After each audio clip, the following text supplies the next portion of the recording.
So వాళ్ళు directors అయిపోయింది. ఒకవేళ గ్రఫానాలు ఏమని అడిగితే మనం గ్రఫానాలు ఏం మానిటర్ చేస్తామనంటే గ్రఫానాల్లో ట్రాఫిక్ లెవెల్ మానిటర్ చేస్తామంటే live data real time real time transactions మనము మానిటర్ చేస్తాము.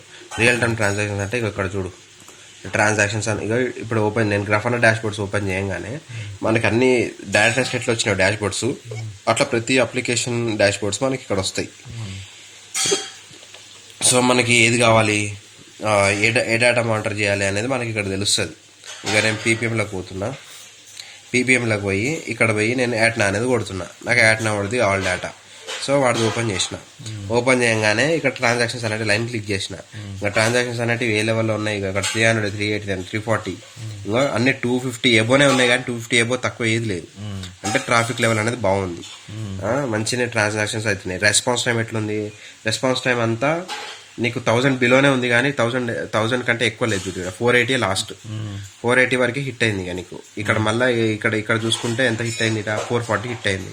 సో ఈ 440 కంటే ఎక్కువ ఏది పోలే చూడు, ఒక్క దగ్గర పోయింది డౌన్ అయిపోయింది. మళ్ళీ ఇక్కడ నార్మల్గా అవుతుంది. సో విత్ ఇన్ అర సెకండ్లోనే అన్ని ట్రాన్సాక్షన్స్ కంప్లీట్ అయిపోతున్నాయి. సో ట్రాన్సాక్షన్స్ బాగున్నాయి, రెస్పాన్స్ టైం బాగుంది. సో ఇది బాగుంది. ఇంకో అప్లికేషన్ వచ్చేసి ఎటాస్. దీన్ని కూడా ట్రాన్సాక్షన్స్ చెక్ చేద్దాం. ఎట్లుంది, 600 బిలోనే ఉంది. 600 ఒకసారి హిట్ చేసింది, దాని తర్వాత మళ్ళీ ఒకసారి 700 పోయింది, దాని తర్వాత ఇక మళ్ళీ 600, 700, 700.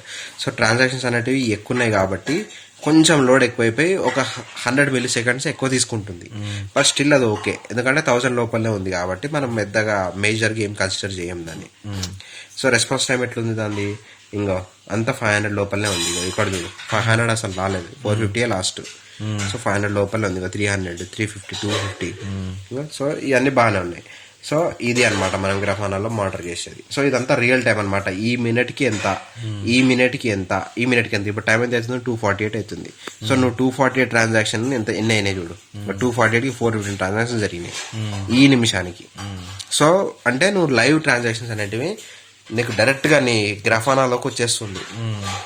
ఎందుకంటే నీ అప్లికేషన్ అనేది నీ గ్రఫానాతోనే ఇంటిగ్రేట్ అయ్యింది. ఆడ హిట్ చేయగానే గ్రఫానాలో నీకు లైవ్ డేటా చూసేసుకుంటావు. అట్లా నువ్వు అప్లికేషన్ని ఇందులో మానిటర్ చేస్తావు. ట్రాన్సాక్షన్స్ రెస్పాన్స్ టైం అంతా బాగానే అవుతుందా, ట్రాన్సాక్షన్స్ రెస్పాన్స్ అంతా బాగానే అవుతుందా అనేది చెక్ చేస్తావు. అంతే.